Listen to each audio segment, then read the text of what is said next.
want to start just quickly with an opening statement from my perspective and sort of watching the technological shifts over the last several years. Basically, what I've seen is the book reviewing landscape transformed over the last 5 years, and the evolution continues at a breathtaking speed. The key word that comes to my mind for these changes is proliferation. The numbers of books being published over the years have ballooned to more than 1 million books in 2009, and it's going up. About 2/3 of these are public domain or self-published books. That's compared to some 50,000 books in the 1970s. The number of readers, writers, and reviewers commenting on books has also grown exponentially. Readers can find book news and reviews in formats ranging from 140 characters on Twitter, which 5 years ago was just, a glimmer in someone's eye for a startup, to 6,000 words and up, online, in print, on Facebook, at Goodreads, library thing, Amazon, and Twitter feeds, on literary blogs, on websites, in newspapers and magazines, in print and online, and in online-only publications. So there's a lot going on in the world of book reviewing. The long tail is dominating. So my perspective, I come biased here, is that despite the friendly recommendations coming via Amazon and the social networking sites, book reviewing and book reading has never been in better shape. Or a passionate group of readers out there, and most readers are still beating the path to familiar gatekeepers in search of some kind of curatorial guidance. I've asked that each of our discussants here give us an introduction from their perspective, so we'll know where they stand. On the state of literary criticism today, how it has changed over the past decade, where it might be headed in the future. In short, how do you see the work of the critic today and in the next few years? I'm going to run through the three panelists here, and then I will read Cynthia's opening statement. Yes, thank you. Thank you, Renee. On the face of it, it would be hard, at least for me, to imagine a more depressing subject right now than the next decade in book culture. Publishers are hurting badly. Droves of independent bookstores have closed down. Borders, a major chain of booksellers, has filed for bankruptcy, and even as we speak is dumping its stock up on 57th and Park Avenue. Floundering newspapers have jettisoned their reviewers and folded their freestanding book review sections into their shrinking pages. Many of the papers themselves will not be far behind. Ask any editor, any author, any media maven, it's not a pretty picture. The Great Recession delivered the coup de grace. Advertising is scarce. The executive editor of the New York Times wonders whether there will still be a print edition 5 years from now. On the other hand, some would argue, and Jane will certainly argue that, as she already has, some would argue that the worst of times is also the best of times. Thanks to the internet, to online booksellers like Amazon, to the ubiquitous Google, books have never been so readily available, including rare books, out-of-print books, and thanks to the famous long tail, older titles that were once hard to find since bookstores rarely stocked them. Now, loving the serendipity of browsing in bookstores, actually fingering the merchandise, we forget the frustrations of the fruitless search, the books we could not find. Browsing online, we find it's all there, yet tantalizingly out of reach. Without fetishizing the physical properties of the book, which after all do not quite go back to the tablets on Sinai, we can acknowledge the difference between reading print, flipping pages, plunging ahead or backward, and reading on a computer or any miniature electronic device. There is something of a generational divide here, but screen reading, while near miraculous for retrieving once hard-to-find information, is less than ideal for the focused attention of literary reading. We can be grateful for the amazing horizontal connectivity of the internet without slighting how shallow these connections often are, and I include a lot of social networking. It gives us the world at a glance, but often no more than a glance. Now, in the case of book reviewing, or critical writing of any kind, cyberspace does offer a few advantages, but to my mind, they're outweighed by the drawbacks. There is that vast storehouse of material to be retrieved, such as reviews, old and new, biographical information, profiles of writers, movie directors, artists, composers, but also, for reviewers, something genuinely new. A vast gray hinterland between publishing and not publishing. The internet is an open grid for bloggers, bloviators, cranks, and obsessive enthusiasts who have made cults of individual writers. But not least of all, for the proverbial man in the street, the consumer now empowered to talk back, to emerge from anonymity, or to take cover in anonymity, to make his or her pet peeves and passions known. To put it simply, the professional reviewer who has a track record, a literary identity, who had to meet some editor's exacting standards, has effectively been replaced by the Amazon reviewer, the paying customer, at times ingenious, assiduous, and highly motivated, more often banal, obtuse, and blankly opinionated. What works for the site called TripAdvisor, which all of you should know, which gives us unfiltered but welcome criticism of hotels and restaurants, most assuredly does not work for literary reviewing, which demands taste, training, sensibility, some knowledge of the past, and a rare feeling for both language and argument. Barring this, we're stuck with the thumbs up, thumbs down school of reviewing. Real opinion, no matter how deeply felt, is no substitute for argument and evidence. The democratization of reviewing is synonymous with the decay of reviewing. So what about bloggers, you may ask? They may not be professional, but they certainly can be devoted and persistent. Now, blogging has a style of its own, usually diaristic and spontaneous. As with online reviewing in general, it has opened the culture to a vast spectrum of writing and opinion, almost a Sargasso Sea of opinion, most of which no one will ever read. I enjoy casual blogging myself as a relief from the formal essay with its carefully honed prose. I may even post these very remarks in a blog and would be gratified if I found a few readers. But it's striking that with all due respect to Critical Mass, the excellent blog of the National Book Critics Circle, it's striking that there are 20 successful political blogs for each effective literary blog. In fact, there's not a single literary blog that I turn to on a regular basis. The ones I do read sporadically are linked to print magazines like the New Yorker, the New Republic, or the Atlantic, or the ones actually modeled on print magazines, such as Slate or Salon, or gateway sites like Arts and Letters Daily, which do not publish any original material. But will the online extensions of political journals still thrive when the magazines themselves go under, as some surely will when they run out of millionaires nostalgic for the old print culture who are willing to subsidize them? What will happen to online journalism when it destroys the print journalism on which it feeds, or to the aggregator sites when they find themselves aggregating only from other websites? Now, as writers of books and as reviewers ourselves, what do we expect from a book review? This is a question that Jane posed to us. In the case of a movie review, we're likely to be content with reading what it's about and deciding whether to see it. Because books are literature, we hold book reviewing to a higher standard. We expect much more than plot summary or summary judgment. We expect it to be really written, to rise to the level of its subject, to show an understanding of the medium, a personal point of view. We would be outraged if new novels were rated with a certain number of stars, as movies commonly are. We want incisive judgment, not mere consumer guidance. Book reviews should be a province of writing, not of marketing or of polling. We expect it to be done with style and intelligence. The last thing I want to do is to idolize the old middle-brow culture of which still existed when I was in my 20s. With its genteel book industry, its host of shallow journals and reviews, its highly stratified culture capped by a small cadre of little magazines and rigorous critics.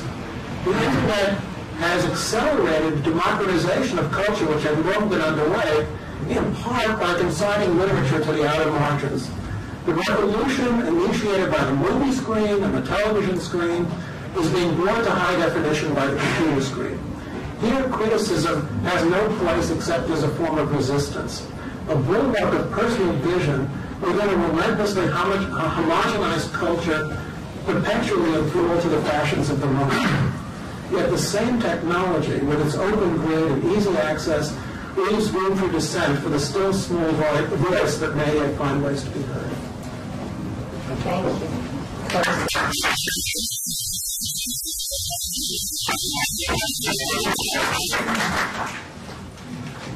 haven't worked as a literary critic for 23 years, so it's somehow my past I will be talking about. And in a way, I also talk about criticism from the perspective of the writer. I was once asked many years ago to give a course on how to become a literary critic, and this course was meant to take place over 8 months, and I would be paid a certain sum of money. And so those attending it would be required to pay something for it. And I said, we don't need to do all that. I'll do it for free, and I can do it in 2 minutes. And here is the recipe for becoming a good critic. The moment you've learned to read at the age of, depending on which country you're in, which schooling system, 5, 6, or 7, you read fiction for 3 or 4 hours every day throughout your childhood. Then, when you graduate and start at university, where of course you study literature, you step it up, you read books for 8 hours a day, every day, including weekends, and then when you are reached the age of 35, maybe approaching 40, you might begin to be a good critic. I have to confess that I stopped being a literary critic actually before I was 40, so I never really matured into a good one. And there was 3 reasons why I stopped being a good critic, and that the first reason was that I did not want to have my intellectual life dictated by the publishing industry's choices. And since I was doing 3 or 4 book reviews a week, that was what was happening. The second reason was that Denmark, where I come from, is a very small country. And gradually I began to know all the writers. And so somehow my hands were not free anymore. And the third reason I gave up on it was what the American intellectual Susan Sontag has called the illness of relativism, which meant that the more books I read and criticized, the more the books I read became my standard. I lost my absolute standards of what was good and what was bad and started comparing the books to each other, which meant that in the end I ended up celebrating mediocre works as if it was great works. And then it was time to call it off, I felt. And I did back then develop a theory of what was the ideal critic, or rather of what the ideal critic looked like. And you must forgive me for being a bit vulgar now, but I used to say that the good critic is an ass with ears. And by that I meant that the good critic must have a very efficient digestive system that allows him to get rid of garbage. And then he must have very, very big and sensitive ears, a very well-developed hearing, so that he can hear the grass grow in the literary world. And when it comes to the issues of tonight, what is going to happen to criticism in the decade to come, I will start with the idea I have gradually developed about who is my reader, because I never ask myself that question in any marketing strategy way, like which segment do I appeal to? Is it men or women? Are they middle-aged, or are they lower classes or well-educated, or so on? No, I think I write for a figure I will call the unknown friend, because you write into the big dark void. You do not know who's going to read your book. But the tone you have when you write, I think, is that of friendship. You talk to somebody, you write for somebody, showing him or her that you take him or her serious. That this is somehow yours. In this way, it's a tone of friendship which might be teasing, but which deep down is full of mutual respect. We are both engaged in a kind of dialogue about the meaning of life, reader as well as writer. And when I read some of the blogs about literature on the net, and in my country, Denmark, there's not a lot of them, not as there is here in the States, as I discovered when my novel, Be the Drowned, was recently published. I think that somehow my unknown friends out there, the readers, start showing their face. I see the bloggers as basically, and I do not mean this in any negative or denigrating sense, I see them as amateurs.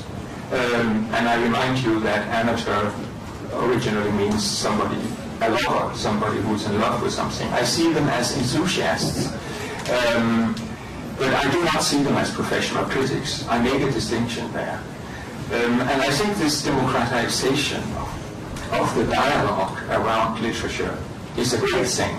But I also see it in the same time as an ambiguous thing, because I think that the internet in the same time means a democratization of the word, an immense possibility for all of us to express ourselves. But it also means a breakdown of what I would call the public sphere. It means that the world becomes immensely much more fragmented than it used to be, because the possibility of the internet is that each of us can create our own isolated little world where basically we hear nothing but our own voice, or look for voices that are similar to our own.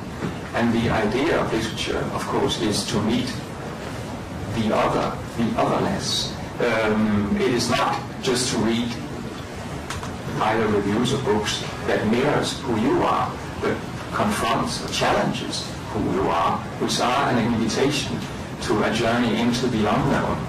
And I very often think that that is not what the internet actually is. It is a hall of mirrors, and increasingly the cultures that become somehow subcultures, niche cultures. And I do in a way feel that the destiny of literature in the present day world is increasingly losing its public relevance and becoming reduced to, degraded to a kind of subculture. So what I lacked is you have this concept of public man, the intellectual who gives you his thoughts in a public sphere where we all participate, where we all listen. This is an ideal idea, but it did exist to some extent, and that public sphere is about to disappear, and with it also what I would call the public critic, that professional, independent critic that once existed. And he definitely is losing his foothold with the disappearance or the reduction of the great newspapers, magazines, and so on, where there's less and less space for a serious debate on culture. And I can't help remembering what the Czechoslovak writer Milan Kundera almost prophetically wrote back in the late 70s in one of his novels, where he talks about a future phenomenon of what he calls graphomania, which is the neurotic urge to write, which he says in the future will not only be the privilege of the writer, but it will be a kind of disease that everybody will share. And they will share it because loneliness is growing and growing in a modern fragmented society. And in a way, I think the number of books being published today, the number of books being self-published, the number of bloggers and so on, reflects that graphomania and reflects a growing need to communicate, but at the same time also a growing loneliness. And it is in a way a possibility and a trap in the same time. The trap being that you end up communicating only with yourself and a few others who share your points of view, and you do not confront yourself anymore with that otherness that is fiction and the novel. And when it comes today, after having published over the years 19 books, my relationship with criticism. And this is very much colored by the country I live in. And Denmark is a very small country, and that is reflected in many ways, some of them good and some of them sad. And I think that one of the sad things is the decline of the art of literary criticism. And I long ago reached the point where my relationship with criticism is totally cynical. I do not look for insights in a review. I do not look for any kind of possibility of dialogue with a critic to learn something about myself I didn't know, maybe even about my own shortcomings. No, I only look at it with that cynical eye. Will this promote my book or will it not? Will it help my book sell or will it not? And if I can see it will help it in a commercial way, I think it's a good review. And if it's not, I curse the critic. But that, of course, reflects that to an increasing degree, the critic has become a kind of consumer. In Denmark, we now have what you fear so much, that book reviews are starved too. And in the end of that is, of course, that you need only the stars. Why bother with the arguments? Thank you. Hervé.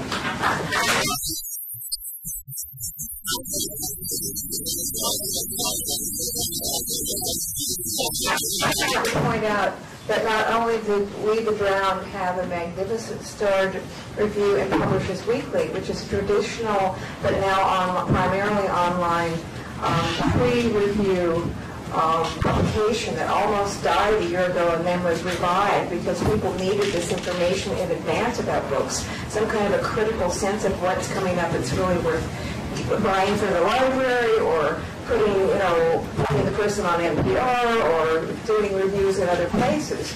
But he also got a rave review in the Seattle Times by a person whose name isn't really a name, that's part of something called Blog Critics. And they did their reviews primarily to get free books. So it was a sort of interesting range. I was about to ask you, but I think you already answered the question. If it's a good review, it's a good review. Anyway, thank you.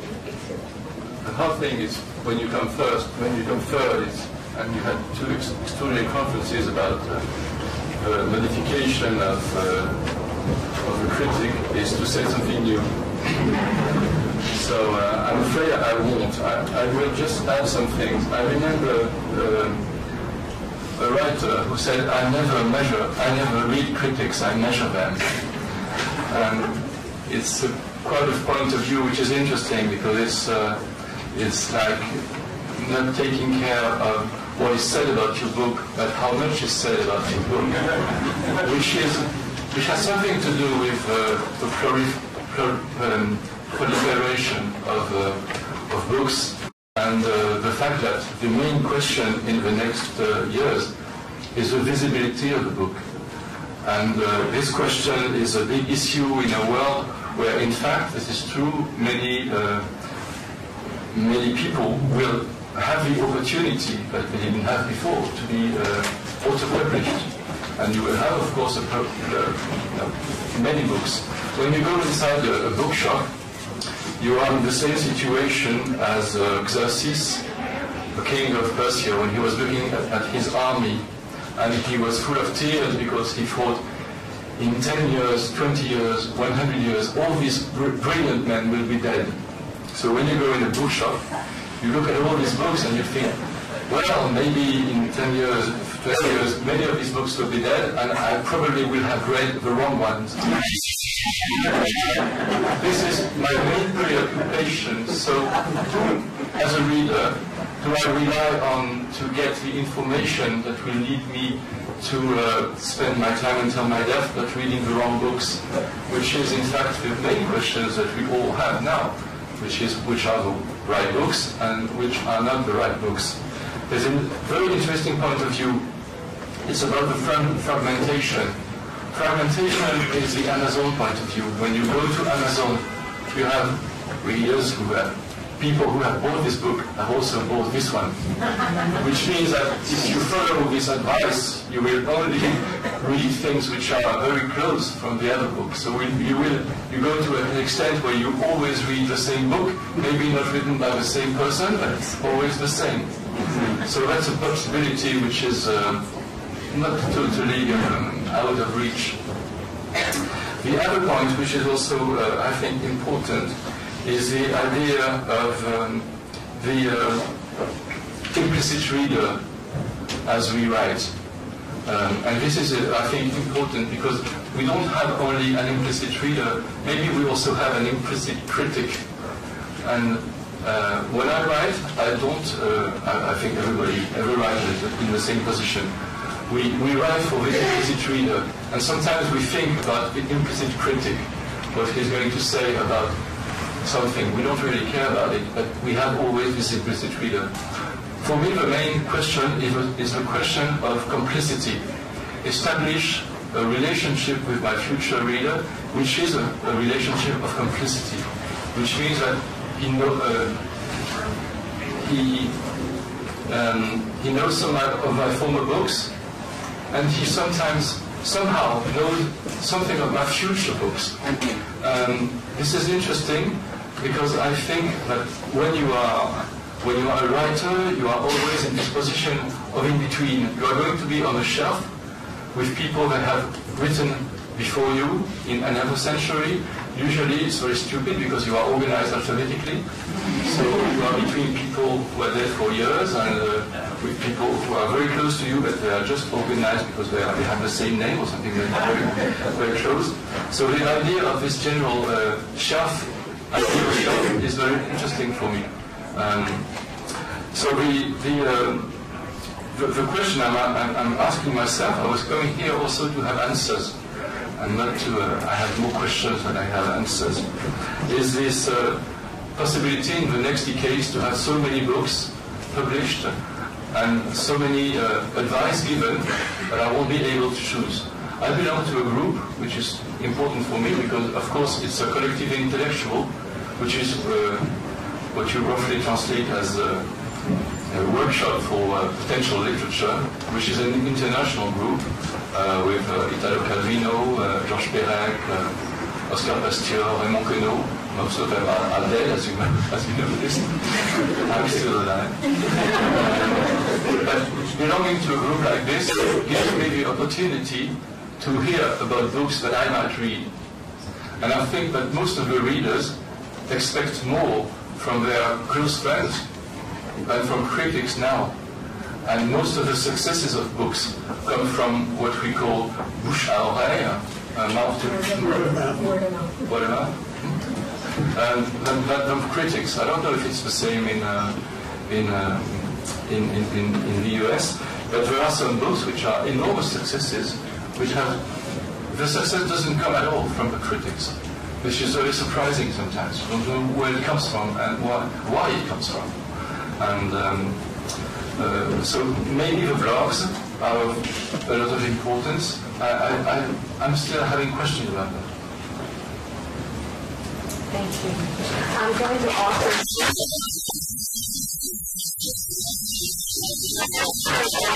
speaking in her stead, but I will offer her opening statement for us all tonight to share. She has the disadvantage of not having had the chance to hear the three already presented materials. So here is Cynthia's opening statement. Our subject is the state of literary criticism today. Before we can begin to approach this tangled theme, it may be a good idea to ask two perhaps useful questions. First, who are the committed readers? And second, what has become of the kind of authority that used to characterize criticism? Cynthia says, I want to make the case, I think it's a disheartening case, that the most committed American readers are the Amazon customer reviewers. Not only are they willing to buy books consistently, and as a now and then event, they also are intent on evaluating them in a public way, and they devote time and effort to fashioning a response. In short, they are serious about the meaning and effect of books, exactly what we should call a literary point of view. But always with some exceptions, there are two threads, or called the principles, that these so-called customer reviewers emphatically hold in common. First, a book, whether nonfiction or fiction, must supply uplift. Who wants to spend hours on a dollar? Anyway, the characters in a novel must be likable. Uplift and pleasantness. Is this an acceptable definition of what we mean by literature?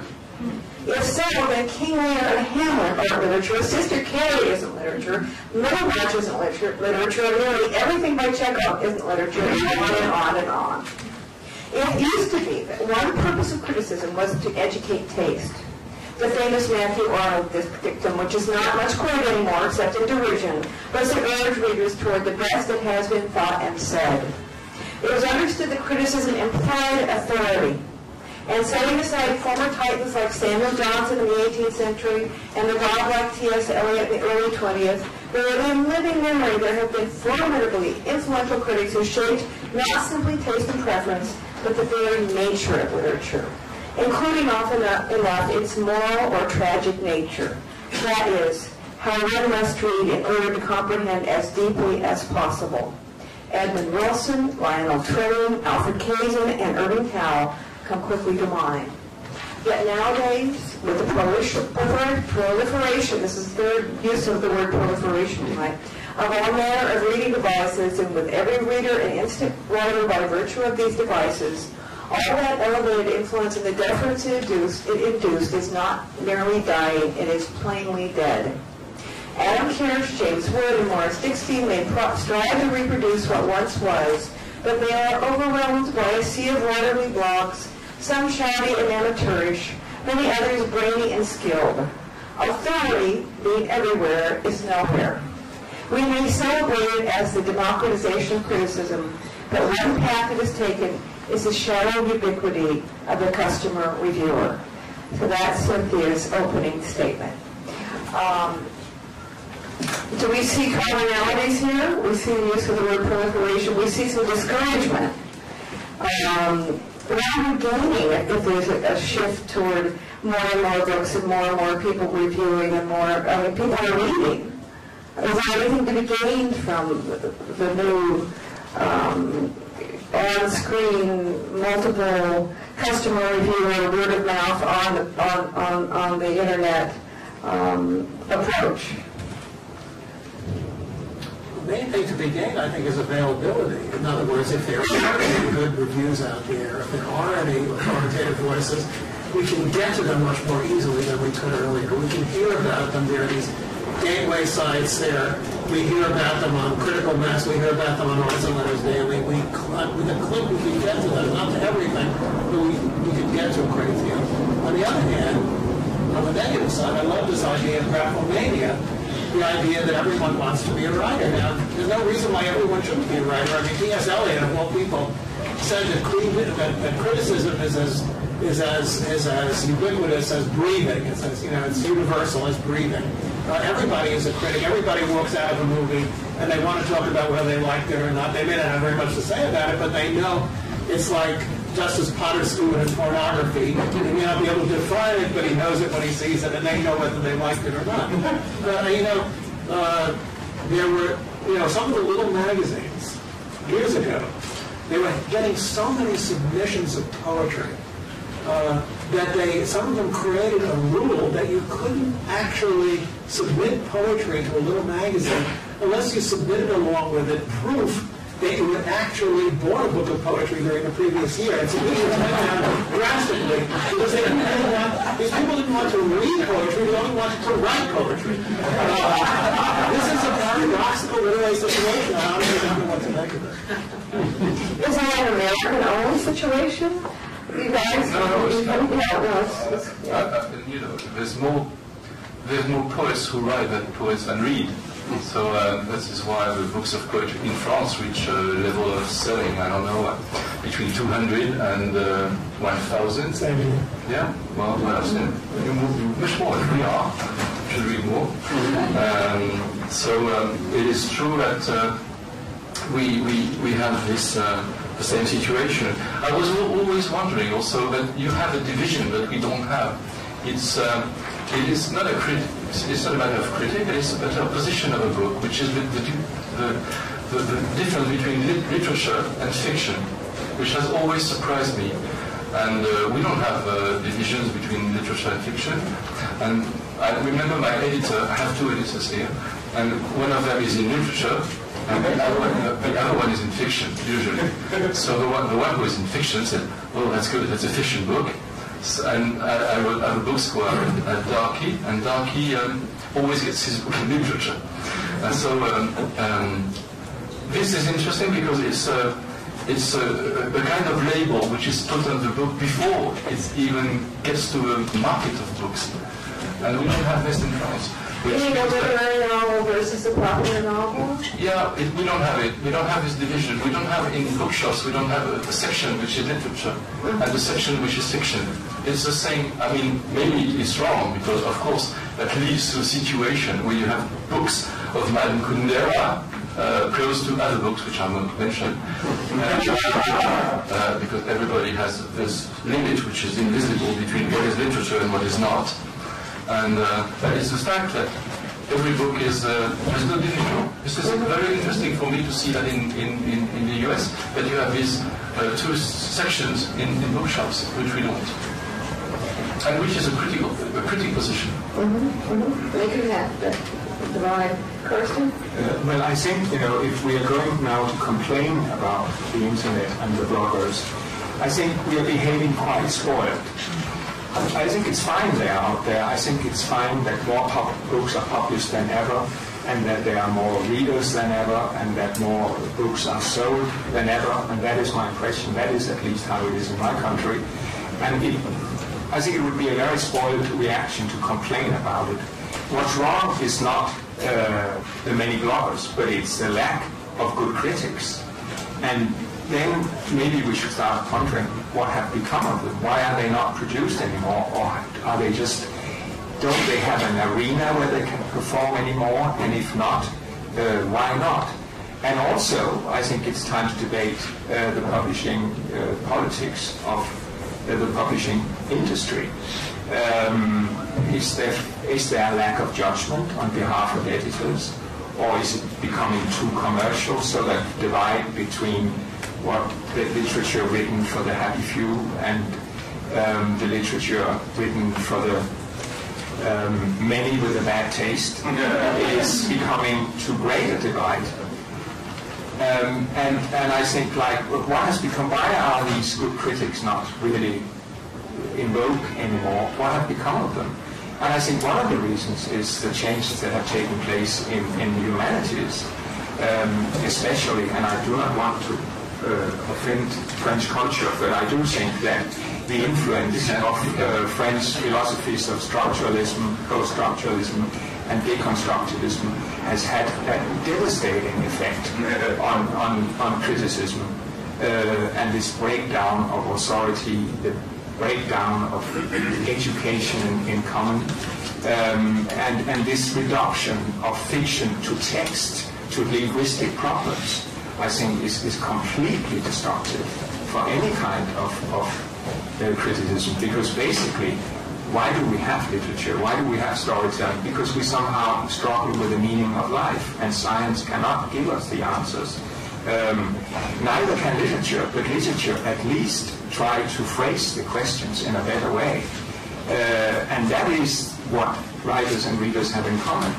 But this aspect completely disappears in this new academic attitude towards literature.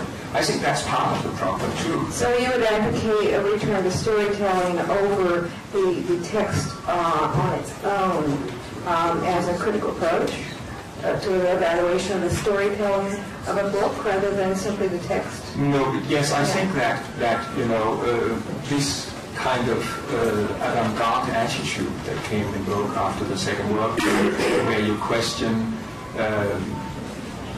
literature itself, you want to make the reader known to the reader. Don't forget you're reading a book, this is fiction. The writer as a subject is dead, and there is no real difference between a work of fiction and piece of well-done handicraft or whatever,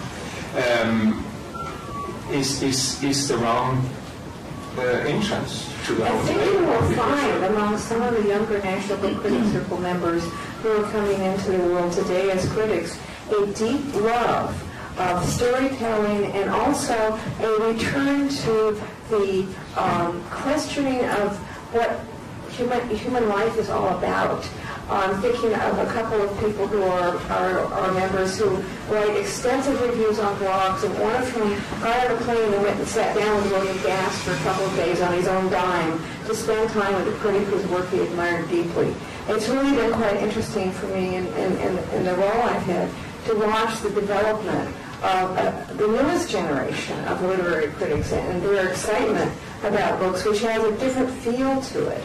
And William Gass, by the way, just wrote for us on the Book Critics blog, Critical Mass, his critical library of the top 5 books that he recommends to any critic. We have that series ongoing, and I hope you'll go look for it, because about 1,000 people came and read that within 24 hours. It was quite lovely.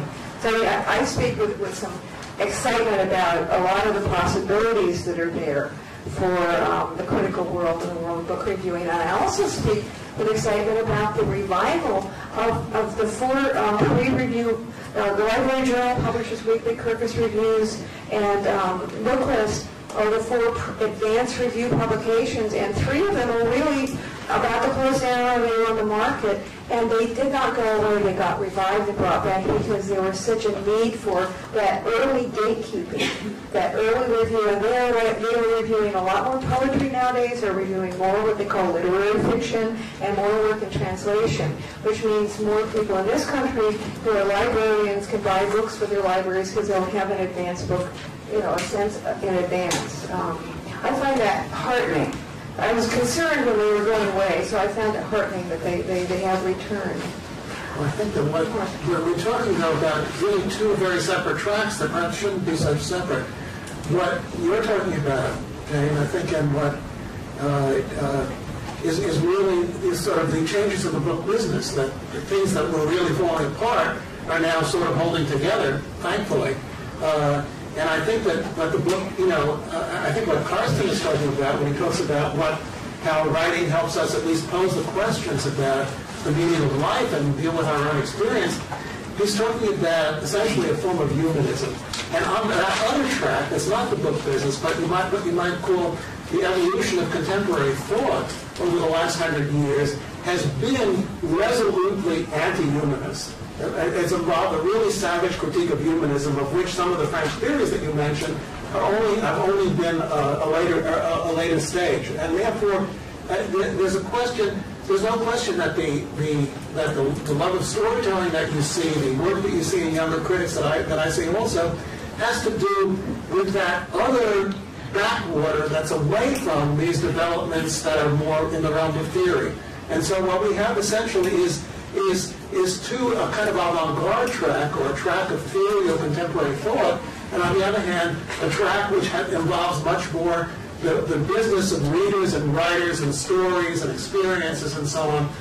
It's the latter that I identify more with than the track of theory, and I believe that Carsten is saying that he does as well.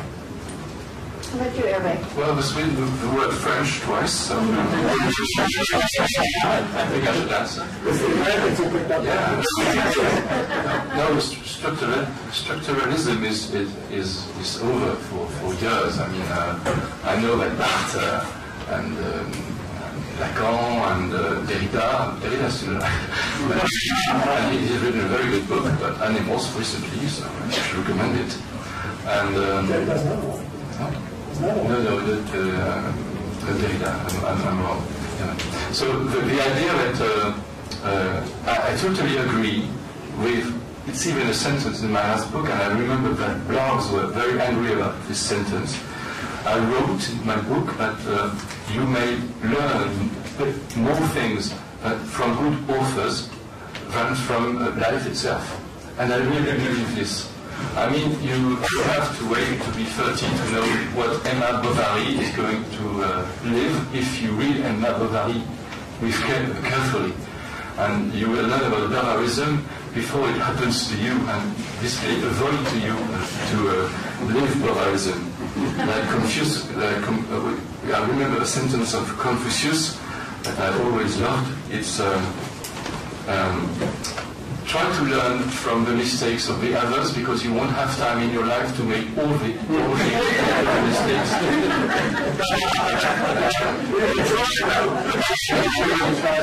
But sometimes you have also to learn from the mistakes of the others. So this is exactly what the meaning of life in books is the storytelling is important, because in the storytelling you have, of course, a lot of what we could even put information about what the authors have, the experience of life, and how they put it into sentences. I believe a lot into what I could say is formulation, the fact that putting in words situations and trying to extract from the words important points of view. I think sometimes always, just from Lacan point of view, situations are what they seem to be, and being able to express the situation itself is very learning for a reader and for an author also. When you try to express a situation in words, it's very important. So I think the storytelling is still something very essential, and I think the role of a critic, of course, is there, trying to understand what the storytelling means. I'm wondering, I have to quote Morris here. I love this. In Reading the Road by Morris Dickstein's 2007 book of essays, he wrote, "Why write about literature? Not to be rewarded with money, fame, and love, nor to be widely read," which I thought was a really honest statement. There's no money, fame, or love really for the critic. Then why? Critics write about literature for the same reasons writers write about anything. For the pleasure of forming graceful sentences that sort out their own reactions to books, or simply to be part of a conversation about the human dilemma that goes back to the beginning of culture. In a way, I think all of you are saying you want to continue to be part of the conversation that goes back to the beginning of human culture, not as something that's separate from the human element in things. And also to engage with literature if you're writing literary criticism. Does that make sense? I mean, is that... It's just that we can't do it in the older way, with the older forms of authority that Cynthia refers to. She talks about the breakdown of the authority of the critic, and it's something that you can't arbitrarily recreate in a more scattered, more fragmented, more diverse culture. So I think it's the wrong, you couldn't have an Edwin Wilson at this moment, because the culture would not allow it. It would be it would look entirely different. And one of the problems is that we are terrified of anything that smacks of elitism.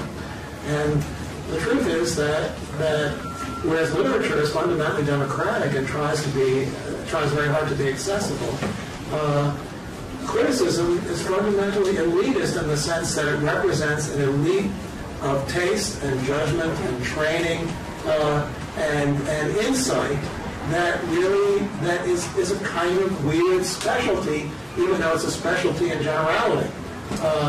And it can't really be taught. It can only sort of happen in the way that Carsten described, by reading and reading and reading, so that you begin to live in the works of the writers that you come to love or hate. What about a trusted voice? Can a trusted voice be as much an authority as the old-fashioned authority? I mean, I think people often are sifting through to find the one person whose reviewing or whose criticism really means something, and then they'll follow that person. Or if it's a gatekeeper that's common. I mean, I see the websites of many of the big book reviewing websites that are the most popularly visited are the familiar gatekeepers like the New York Times, the Guardian, NPR, all of the various newspaper, now currently online publications. It's almost as if somebody, if I said, the long tail is so hard to click through, that people want somebody who's going to be what they call the curator, if you will, if not the authority. I think that, this when you talk about this trusted person, why do you follow somebody? Why do you want to read everything this critic writes, even though maybe the subject doesn't really interest you? I've been following music critics, even though I never listened to the music a critic wrote about, because I loved his voice, and what was it I found it in? Or when I haven't done that for many years, a literary critic, at least not a Danish one. I follow James Wood, for example. But it's not that he always agrees with me. No, it is that he's evidently brighter than me, and he educates me. I learn things from him. And I think what we do experience now with the internet, with the blogs and so on, is a cult of authenticity. That if you somehow are visibly brighter than me, you insult me. You don't respect me. I want to be respected for what I am. I don't want to be educated. I don't want to have worked hard before I'm allowed to open my mouth. No, I want to open it here and now, because every person is valuable, and I'm as good as you are. Even though you read 10,000 books and I haven't read one, I still have the rights to my own opinion. And I say, yes, you have, but I don't want to listen to you. There is an anecdote I love about a long-dead Danish writer who you will surely not know. I don't even know if he was ever translated into English. He's called Martin Andersen Nexø, and he grew up in the countryside. He was very poor, but he did learn to read, and then he spent most of his childhood out in the fields guarding the cows. And then he was asked, so this was your big inspiration, nature, the cows, the open landscape, and so on. This is why you became a writer. No, he said, it wasn't. It was because the food I brought with me for this long day was wrapped up in a newspaper. And I read the newspaper. That's why I became a writer. Because I was inspired by other writers, by the written word. And I do think this idea about unspoiled authenticity, the raw experience that is transformed into literature by people who has absolutely no literary education, is a fairy tale. It's a beautiful democratic fairy tale, but it is a fairy tale. It has no relation to reality. And I mean, there is this thing about literature as well as good criticism, that in its essence, there's something in it that confronts our idea of democracy, because talent cannot be taught. It's not democratic to have a talent. It is unfair that some people have talent and others don't. And that is the big taboo. We are not allowed to say that. But it is the reality. That is the reason why some writers are better than others. And that not everybody can become writers. It's not because not everybody have access to creative writing courses. No, it's because they have no talent.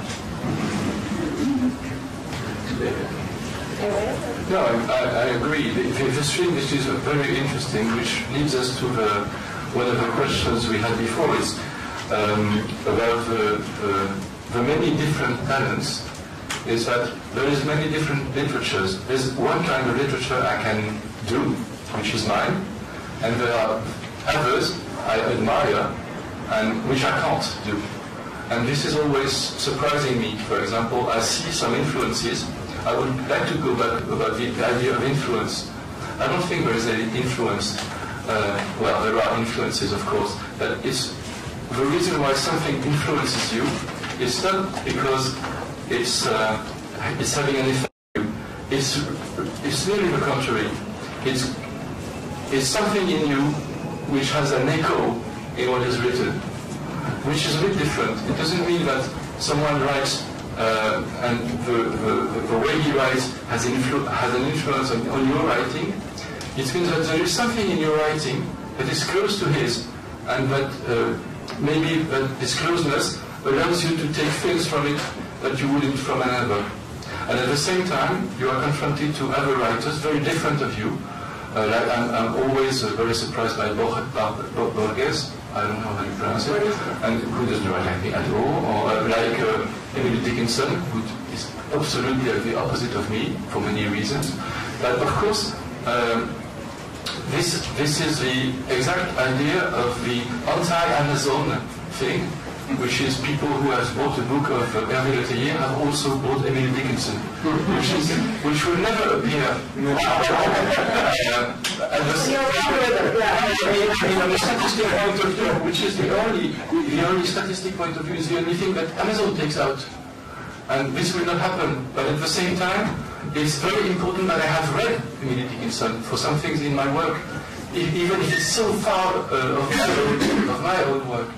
And for readers, of course, it is very important to have that. And of course, I agree with their idea that it's very unfair to be confronted to Mozart from time to time. Once you've heard all Mozart and there is still time to read something, to hear something else, you must go and listen to Beethoven.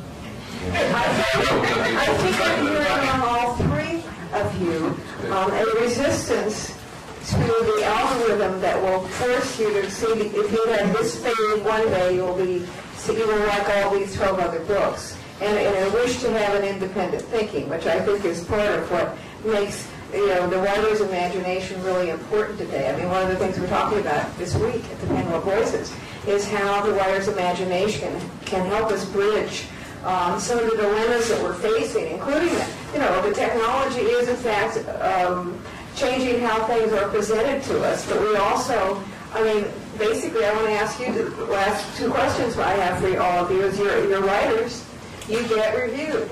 What do you hope for from a critic, and what are you getting today from a critic? And then secondly, I want to ask you what's a good review consist of today? What is the role of a book review? What's its job? What should it do? So step one is, as authors, how are you responding? I remember getting my first Kirkus review and it said I was a master of transformation that changed my life. My husband said you get a t-shirt. You're not it was a major thing because I knew it was a hard review service. Do you feel that way about the work that you're being critiqued on from the reviewers who are looking at your work today? You're all right there in the last year, so I know you all have books out there and they're being looked at and considered. How do you feel about the reaction you're getting? 2 minutes. Well, it's partly the inches, as Carsten said, that the quantity of how much. But I can think of one review that I liked that was fairly critical of a book of mine, but also that clearly the reviewer had paid sufficient attention to go and read all the other books and to see how it fit into the context of my work. And that I really appreciated. That was one thing that I really appreciated, even though he took some low blows to some of the books that he had read. So, I think that's something rare, I think relatively rare, to find a critic who does his or her homework. One of the reasons that I do much less reviewing than I used to is that, of course, I find that sometimes it would take me months to do justice to a writer, and if they're giving you 800 words or whatever, you can't spend all those months reading all the writer's earlier books and so on. So it's not cost effective or time effective, but it's something that I do appreciate. I like the idea of the trusted reviewer, but I also like the idea of the interesting writer, the interesting reviewer, that there are critics whom I read whom I don't trust at all, but their voices are so interesting, their voices are so striking, their prejudices are so out there, their sensibility is so out there that they're fascinating to read, even if you get enraged by their reading. It's a very rare thing to read something and get enraged. It must have reached you in some way. There's any voice in context. I'm thinking about Italo Calvino. Italo Calvino has written a book which is called If by a Winter Night Travel. Yeah, it's a wonderful book. And when he was criticized in Munita by a friend of his. And a friend of his made a critic which was a good critic that explained things that Calvino didn't mean at all in his book. And he thought about what his friend was writing about a book that he took 2 years to write. And he wrote a letter to his friend and said, "You are right. The critic you say, and the things you say about my book, I didn't think about it, but in fact it is what I wanted to do." And this is also very interesting sometimes, when you have a critic who says something about your book you never thought about. And when you read it, you think, he's right. That's exactly what I thought. And that sometimes happens, that people see in books things you didn't mean to write, but you wrote. And that happens to me quite often, which means probably that I don't take enough attention of what I Well, I agree that the most interesting review would be one where you learned something new about yourself, be it positive or negative. And, well, I wouldn't say, and I'm not saying this to suck up to you as an American audience, but the reviews I've been most impressed by for a very, very long time were the American reviews of my novelty, The Vow, because they were very, very thorough, and a lot of work was put into them. And that really impressed me. It was not just that most of them were very positive, but it was the seriousness of them and the amount of work that had been put into them, the kind of scrutinizing way the book had been read. There is, when it comes to negative reviews, I have a favorite passage in Lost Illusions, the novel by Ozick, where there are two friends, and one is a kind of old hand in the literary circles, and the other one is a young upcoming man, and the old hand has helped him along with his career, and then a devastating thing happens. He's ordered to give the young man, he's ordered, if you want to further your career, says the editor, you must give a negative review of this book by your best friend. That is the proof that you're a real critic. And he comes to his friends and said, I'm destroyed by this. I don't know what to do. I can't do it. And then the friend said, okay, let me do it. I can write a devastating review of my own book. And I always felt that the most devastating review that could be written by any of my books could be written by me. Absolutely. Because I know myself so well. And in a way, if ever a critic wrote a devastating review of one of my books that was better than I could do it myself, I would really respect him. Fortunately for me, it has never happened. That's a wonderful point, because whenever you finish anything, you know exactly where you fell short and how exactly the reality fell short of, you know, what you might and could have done. And I've always felt this true, that almost any writer could write a more devastating review than any critic, and a more accurately devastating review. It's not so bad to get a devastating review that's completely off the mark. What you don't really want to get is a devastating review that's right on the mark. The first critic we didn't mention is our translator. The translator is a very important critic, because when he comes to your book, I remember I have a Greek translator. He phoned to me and he said, why are you, for what reason, because he thought there was a reason, for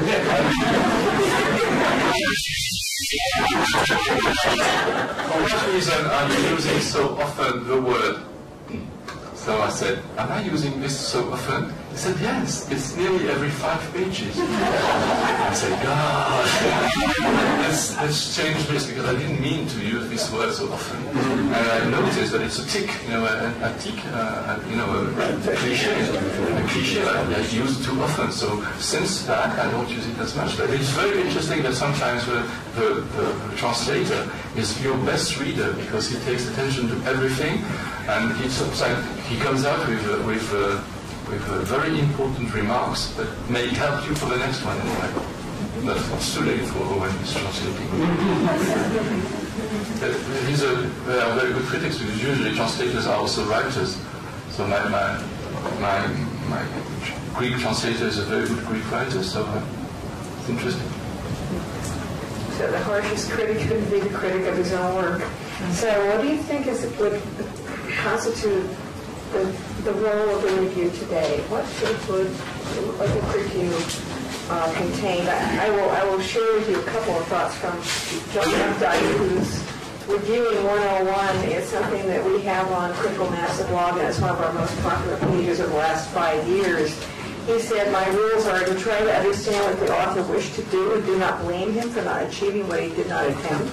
give them enough direct quotation, at least one extended passage of the book's prose, so the review's reader can form his own impression and get his own taste. Confirm your description of the book with a quotation from the book, if only phrase long rather than preceded by fuzzy précis. Go easier on plot summary. Do not give away the ending, the classic spoiler. How astounded was I, innocent to find reviewers blabbing and with the sublime inaccuracy of drunken lords or putting on heaven's revealed all the turns of my own suspenseful and surprising narratives. Most ironically, the only readers who approach a book as the author intends, unpolluted by pre-knowledge of the plot, are the detested reviewers themselves. And many years later, the blessed fool who picks the volume at random from a library shelf. And 5, if the book is judged deficient, cite a successful example along the same lines from the author's oeuvre or somewhere. Try to understand the failure. Surely it's his and not yours. Anyway, these are the kind of 5 comments that John Updike made 40 years ago about what should be included in a review. As a person who has been reviewed himself, do you have rules or thoughts or suggestions for what a review should consist of? What does a good review accomplish? There's one wonderful rule laid down by Henry James many years ago, which is take the writer's, don't by what the writer's domain is, what his goal is. In other words, don't review the book that the writer wasn't trying to write and say the writer wanted to have written another kind of book. Take it in terms of the writer's actual intention and see how far the writer has realized that intention. I think that's, along with the things that Updike says, I think that Jay Perini, who's the literary executor of Gore Vidal, when he started reviewing, he said Gore Vidal told him, very much in the spirit of Updike, he said, first of all, give the reader a sense of what is in the book. There are so many reviewers who go off on their own tangents and forget to give any sense of what the book is about. It's all opinion. Well, I agree very much with Updike and Henry James that my first rule would be please review the book I have written and not the book you either wished I had written or the book that you, in your sloppiness, thought I had written.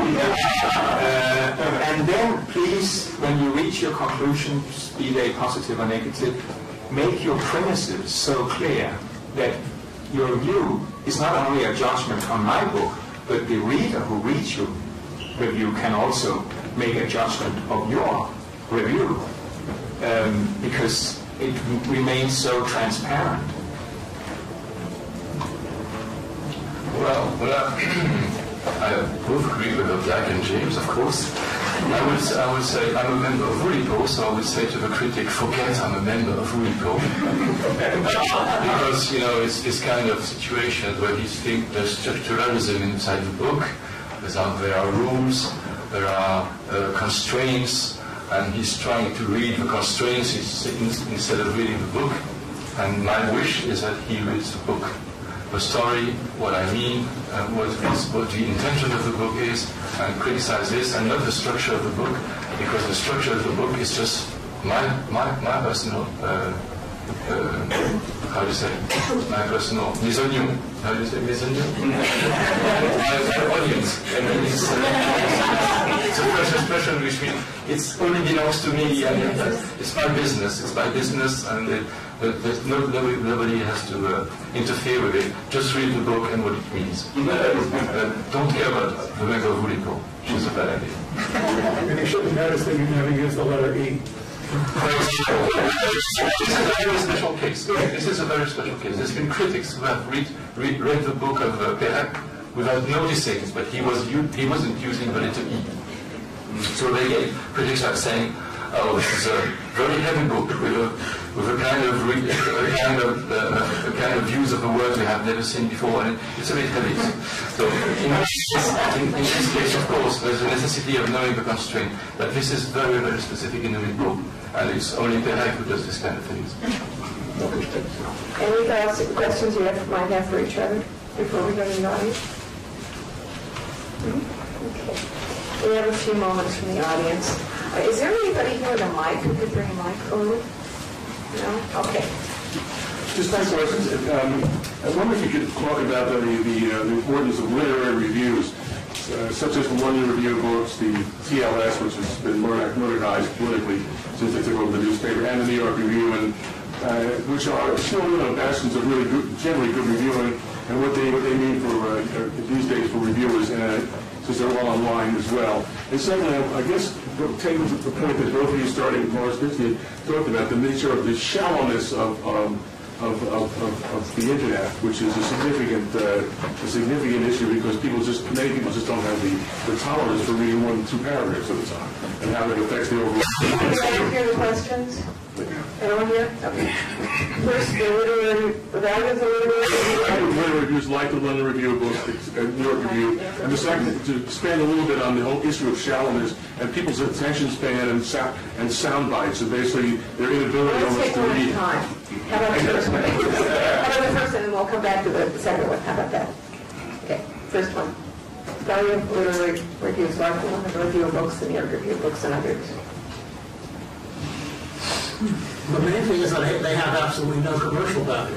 In other words, they're not the things that editors will look for to sell a book. They represent a residue of the older, pre-democratized, you might say, stratified literary culture, where there were a handful of rigorously intellectual reviews at the top of the pyramid, and things broadened as you went down to the base. And of course, we're extremely grateful that they really shed light on the books that they're reviewing, and they give the reviewer more space than the other kinds of reviews in newspapers and elsewhere. And they do influence the broader reviews. For example, you look at the New York Times Book Review today, it's been influenced by something like the New York Review in that they're frequently one or two quite a bit longer reviews, especially the front page review of each issue. That was never true in the past. They never tried to run reviews that were essentially literary essays. I think this is a good development and a good influence of the elite reviews, you might say, on the more popular reviews. Well, yes, I totally agree. He's saying in France you have a cascade, a pyramid system, which means that you have a labellisation by Le Monde des Livres, La Quinzaine Littéraire, which allows in the abundance, proliferation of books, once again, which allows other critics to speak about this book because they feel they have now the right, because it has been criticized in Le Monde des Livres, La Quinzaine, and so that on the commercial point of view, everybody knows that having the front page of Le Monde des Livres gives you 50 readers more.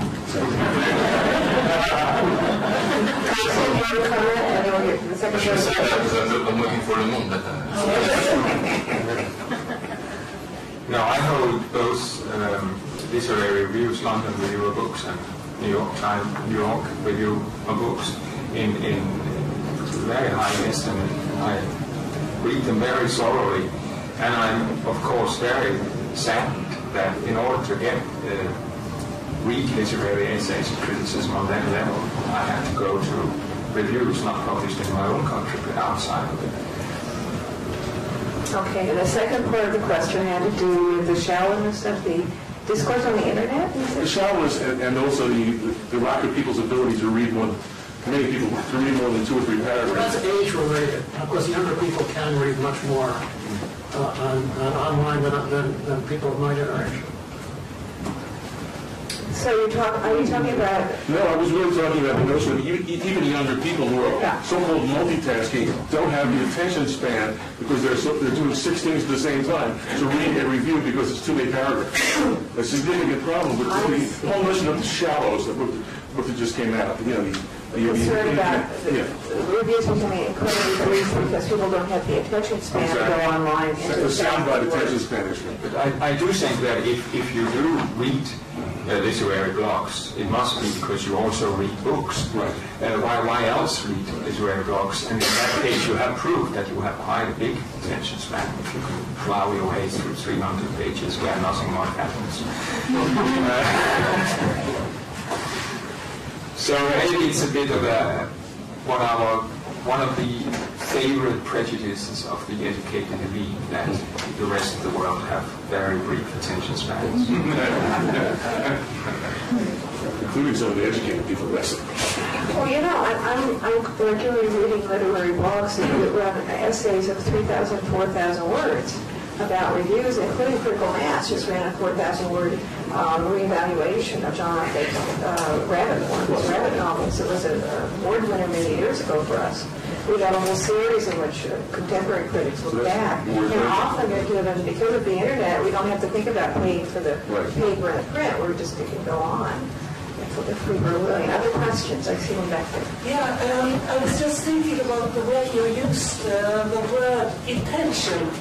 And I, as a literary critic, I don't know if it's very easy for me to find the intention of the author in the text. Very often, when I discuss a text with an author, he has an intention that is quite different from what I read in the text. And that means two things to me. The one is that the authors know very much about his intentions, but he is not always the best reader of his own text. And the other thing is that the text, if it is a good text, it is open for different interpretations. So I think you demand too much, and maybe something wrong of the critic when you say that the critic has to take your intentions. Is that directed to? Which panelists are you directing your question? Well, I think all of them use the word intention, referring to Henry James. Well, I actually Henry James uses the word donné rather than intention. That's quite a different thing, because the intention is the you might say, the intention of the living, breathing, personal figure of the author. Whereas the donné of the book is something internal to the book, where a subtle and incisive reader can tell what that book is actually trying to do. It's not something that critic would get from an interview with the author. It would be the donné of the book itself. So I think the whole question of intention in the Anglo-American world, that was settled early in the 20th century with, D.H. Lawrence said, trust the tale, not the teller. Two new critics wrote a famous essay called The Intentional Fallacy. I mean, that was so thoroughly settled that the author was no authority on what the book was about. There was actually a reaction against it decades later. Well, maybe the author does have something to say what the book is about. There was a kind of a revisionist reaction. But generally, I think a good critic will review the book and not the presumed intention of the author. I think that if you ask a writer about his intentions, what you're actually doing is you're asking him to retranslate his own book into a language much less subtle than that in which it was written. But I also think that you cannot read any kind of message or intention into a book. You can't give it an endless number of intentions. There is a limited number. There's a kind of span of intention. And I will also maintain that the writer, at least to some extent, is a good authority on his own book. Another question? We're going toward the end, so... I wonder, to play the devil's advocate, how much has literary criticism really shaped what we call the great classics through the ages and kept them alive and made... When I think of Emily Dickinson and Walt Whitman having to write reviews of his own book, and when I think of David Henderson's series, Bad Reviews of Great Books, and how much books have often been made by the sensationalism of censorship, because they were ahead of their time and against the politics of their nation. I'm wondering how much effect the critic, this would be an interesting book, how much effect has literary criticism really had on building the history of great classics through the ages, and also the difference in the amount of readership and intellectualism in the 19th century, which was a small amount of people who could read and appreciate, and now we have this great 20th century phenomenon with so many more people reading than used to be able to even read in the 19th century. So all of these things are going around in my question. I wonder, my question is, how much do you think literary criticism has really shaped the great books through the ones that have become great books through the century? Now, the critics of the French paper Le Figaro has helped two books enormously. Les Fleurs du Mal of Baudelaire, because he said it was immoral and there's been a scandal. And Madame Bovary, there was a second process, a second trial for Madame Bovary of Flaubert. So critic, in that case, made two very important books of French literature emerge, but not the way they thought it would. So it's two scandals which has somehow transformed French literature. And you are right, sometimes it's difficult to... History is not... The history of literature is not the history of critics. It's something else, of course. The history of prosecutors. Yeah, Well, Bill Henderson does have a wonderful book called Weiler Reviews, and it's quite delicious. Because I think it helps writers in particular feel, oh, well, it's not so bad. Most critics are remembered because of how stupid they were or how wrong they were. But I don't think that criticism serves as a source of inspiration for writers. But one could rephrase the question and ask, is it then the critics who create the canon? Are they the ones who... That's what I meant. Yes, Have yes. they? Yes, but I do think that the canon is not created by critics, but it's created by other writers, the writers that come after them. The moment a writer stops inspiring the following generations, he's dead, and he drops out of the canon. It is this that he still challenges the writers to come, the generations to come, that he still lives on in the contemporary works. That's what I think creates the canon. Those words should be written in stone. That's absolutely the case. That it's not the critic who shapes the canon. It's the writers in terms of who determine in their own work, not even necessarily consciously, which writers remain living writers and living influences. There is one exception to that, though. Critics are sometimes very useful in rediscovering writers who are unfairly lost or who are not appreciated in their own time. One famous example, one of my favorite novels of the 20th century, Henry Roth's Call It Sleep, published in 1934, did not get very good reviews. Publisher went bankrupt. The book was forgotten. He never wrote another book for many, many years. It was republished in hardcover almost 30 years later. Small publisher, still very little attention. 30 years after the book appeared, the critic Irving Howe reviewed it, a paperback edition, on the front page of the New York Times Book Review, and that paperback edition of a completely failed work went on to sell 1 million copies. There the critic has a role of rediscovery, but the zeitgeist has a role as well, because the Times were not ready for Call It Sleep in 1934, but the Times were ready for it in 1964. So it was the critic understanding the zeitgeist, understanding that, for example, Jewish American writing had a different status and a different meaning and a different audience in the 60s than they had in the 30s, that enabled the readers to hear about it, connect with Call It Sleep, and turned it into a permanent classic. I'm going to have to call an end to this, but I wish we could continue. Have a good one.